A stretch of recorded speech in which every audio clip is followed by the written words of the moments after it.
يسعد اوقاتكم. اليوم وصفة جديدة، حلقة جديدة من المطبخ الايطالي. اليوم عندنا الميتبول باستا. بداية في عندي انا هون نص كيلو لحمة عجل مفرومة. نسبة الدهن منا عالية كتير فيها، تقريبا انا عندي 450 جرام لحمة، فيهم تقريبا شي 50 جرام دهن. بدي اضيف لهم بصلة وشي سنين 3 توم.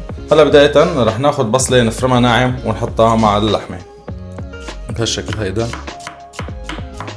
طلعنا البصلة كتير ناعمة. هلا رح اضيف لهم جبنة البارميزان، بدي اضيف لهم معلقة ملح صغيرة، وفي عندي كمان هيدي الاعشاب الايطالية المجففة، الميكس اعشاب، رح اضيف معلقة. بدي اضيف لهم تقريبا ربع معلقة فلفل اسود. هيدي البهارات اللي راح استخدمها. وراح هلا ندق الثوم كرمال نضيف ثوم عليهم ونخلطهم كلهم مع بعض. عندي 3 سنين ثوم رح احطهم هون مع شوية ملح وندقهم. هلا بعد ما ضفنا الثوم راح اخلط كل المكونات مع بعضها بشكل كتير منيح، كرمال بعدين نرجع نعمل اللحمة كرات.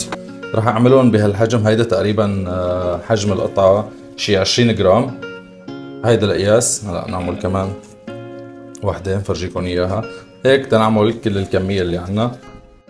هلا بعد ما عملنا كرات اللحمة حطينا المقلاية على النار. بدي احط فيها شوية زيت زيتون كرمال بدي بلش اقلي اللحمة، وهون كمان بدي احط زيت زيتون كرمال بدي بلش اعمل الصوص. بالنسبة للصوص اللي عنا، انا في عندي بندورة حمراء قشرتها اول شي ورجعت ضربتها بالخلاط لحتى حصلت على هالمزيج هيدا. بهالطريقة بدنا نعمل الصوص اللي بدنا نعمل فيها الباستا.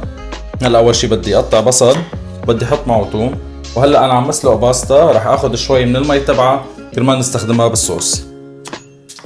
هلا بدي اضيف البصل اول شي كرمال ندبل البصل بقلب الزيت، وكمان بدنا نضيف كرات اللحمه بقلب الزيت. هلا بنضيف البصل هون، بنوطي حراره النار كرمال عنا البصل بدنا اياه يتدبل، ما بدنا اياه يحترق. هلا بنضيف البصل، بدنا نحط له رشه ملح، رشه صغيره من الملح كرمال عنا البصل يتدبل بشكل اسرع. هلا بنوطي الحراره على الاخر، خليهم يتدبلوا. هلا بلش ضيف كمان كرات اللحمه هون. ما رح احطهم كلياتهم دفعه وحده، رح احطهم على دفعتين كرمال بدي اياهم يتحمصوا يستويوا وما تنزل حراره المقلايه، بصيروا مسلوقين كانه سلق. بطل باخذ هيدي الكراست هيك التحميصه من برا تبع اللحمه. هلا بدي افرم الثوم فرم. اللي بحب يدق الثوم دق، ما بيأثر كمان، بس انا رح خليهم هيك مفرومين بيعطوني طعمه اطيب بالصوص. فرمهم ناعمين فرم بالسكين كرمال ارجع بس دبل البصل كمان ضيفهم فوقهم قليهم. ضيفهم فوقهم قليهم معهم كمان شي دقيقة. هلا ما بدنا ننسى نضل نقلب اللحمة كرمال تاخد عنا كل اللحمة هيدا اللون التحميصة من برا. هلا رح ضيف عصير البندورة اللي عنا بهالشكل هيدا. هلا انا هون عم ضيف شوية من مية الباستا كرمال نخفف السماكة تبع صوص البندورة اللي عنا، وخليت جزء منها كرمال بدي اعمل فيها ديجليزنج، انه اللي نشيل هيدي الطعمات المعلقة بكعب المقلاية. كرمال كمان بدي ارجع زيدها هون. هلا شوي من الاعشاب الايطالية المجففة، شوية فلفل اسود، وبدنا نحط لهم كمان ملح. خليهم كرمال يغلوا مع الصوص. هلا عم نشيل اللحمة، الدفعة الثانية استوت. هلا فيكم تلاحظوا كيف دغري هيك كعب المقلاية صار نظيف، كل شي كان معلق، هيدي الطعمات كلها صارت هون بقلب المي. هلا انا رح صفي المي واخذ بس السوائل. البصل اللي كان معلق محترق او هيدي الاشياء ما رح انزلها بقلب الصوص، رح اخذ بس الجوس السائل مية الباستا.